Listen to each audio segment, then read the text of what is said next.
नमस्कार, मैं आर के पाल आप सभी दर्शकों का स्वागत करता हूं आपके अपने न्यूज़ चैनल शहर का दर्पण में।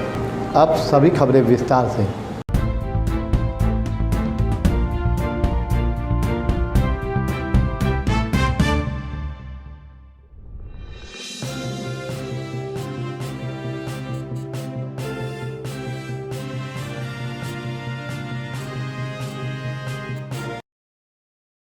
ये उत्तर प्रदेश में ट्रिपल इंजन की सरकार चल रही है।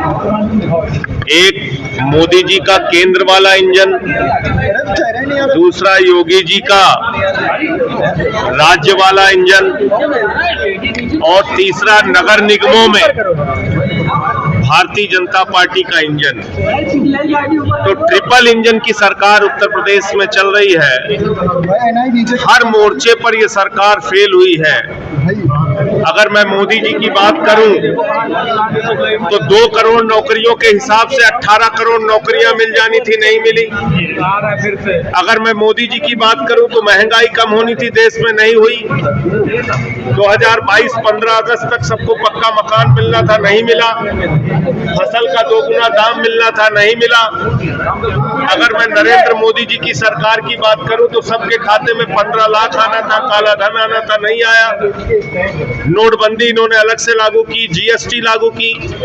तो हर मोर्चे पर यह सरकार पूरी तरीके से फेल साबित हुई है और इसी के कारण नरेंद्र मोदी जी की सरकार के खिलाफ एक बड़ा अभियान कर दिया। आकाश से लेकर पाताल तक सब कुछ अडानी अपने दोस्त को सौंप दिया। तो मोदी जी देश के लिए नहीं, दोस्त के लिए काम कर रहे हैं। तो एक तो बड़ा अभियान राष्ट्रीय जो सरकार है मोदी जी की सरकार, उसके खिलाफ चलाएगी। दूसरा, उत्तर प्रदेश में योगी आदित्यनाथ जी की सरकार का सबसे बड़ा दावा कानून का राज स्थापित करने का है। आप बताइए, बस्ती के अंदर जिस तरीके से एक पत्नी का गैंग रेप उसके पति के सामने किया गया, पति पत्नी दोनों जहर खा के मर जाते हैं। ये उत्तर प्रदेश की कानून व्यवस्था बताने के लिए मैं समझता हूं कि एक खुली तस्वीर की तरह सामने है कि क्या हालत है उत्तर प्रदेश में। मेरे गृह जनपद सुल्तानपुर के अंदर एक डॉक्टर की हत्या कर दी जाती है, पीट की हत्या की जाती है, यहां तक कि निर्ममता से ड्रिल करके उसको मारा जाता है। तो आप समझ सकते हैं किस तरीके की कानून व्यवस्था उत्तर प्रदेश में है। आज जब मैं आ रहा था तो मैंने देखा बरेली के अंदर भाई बहन के ऊपर एसिड अटैक हो रहा है। तो इसलिए कानून व्यवस्था की सबसे बड़ी बात योगी आदित्यनाथ जी ने की थी, वो उस पर फेल है।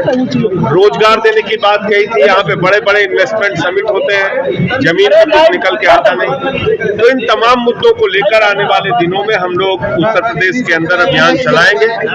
इंडिया गठबंधन उत्तर प्रदेश में मजबूती से चुनाव लड़ेगा और भारतीय जनता पार्टी को, एनडीए को हटाना हमारा मकसद है। क्योंकि जो एनडीए है उसका मतलब है न्यू डीलर ऑफ अडानी। ये भारत के लिए, इस देश के लिए, इंडिया के लिए काम नहीं कर रहे हैं, अडानी के लिए। संजय जी, सीटों को लेकर कहीं ना कहीं उतार चढ़ाव की स्थिति बनी हुई है इंडिया गठबंधन में। ये मैं समझता हूं कि इस पर कुछ भी कहना बहुत जल्दबाजी होगी, क्योंकि जो पिछली मीटिंग हुई थी उसमें अक्टूबर माह का समय तय हुआ था कि आपस में इंडिया गठबंधन के जो दल है वो आपस में बातचीत करके सीटों के बंटवारे का मामला तय कर लेंगे। तो जब तक उस पर कोई तस्वीर सामने आ नहीं जाती, कोई प्रतिक्रिया देना ठीक है। राहुल गांधी जी क्या रहे हैं, क्या लग रहा है, इसका प्रभाव पड़ेगा क्या? मैं समझता हूँ अयोध्या जाने में तो कोई बुराई है नहीं। अयोध्या पर किसी का पेटेंट है नहीं। अयोध्या में प्रभु श्री राम के नाम पे जिन लोगों ने चंदा चोरी की, उनका सारा कच्चा चिट्ठा मैंने सामने रखा। तो अगर कहीं जवाबदेही बनती है तो उन लोगों की बनती है। बाकी राहुल गांधी जी अयोध्या जाएं, अरविंद केजरीवाल जी अयोध्या जाएं, नीतीश कुमार जी अयोध्या जाएं, ममता जी अयोध्या जाएं, अखिलेश जी अयोध्या जाएं, इसमें किसी को समस्या क्या है? जाना ही चाहिए। एनआईए की छापेमारी भी चल रही है, 3 राज्यों में छापेमारी चल रही है।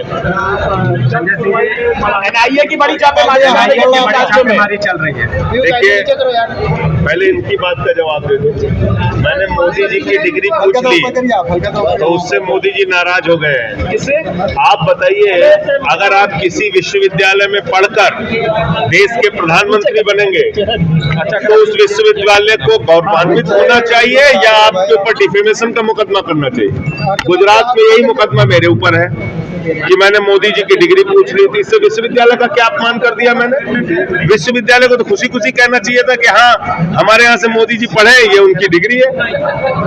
तो इसलिए उसकी कोई चिंता नहीं है, वो तो न्यायालय की प्रक्रिया है, उसमें हम लोग हिस्सा लेंगे। दूसरा, NIA की छापेमारी का जहां तक सवाल है, उसका पूरा तथ्य सामने आने दीजिए।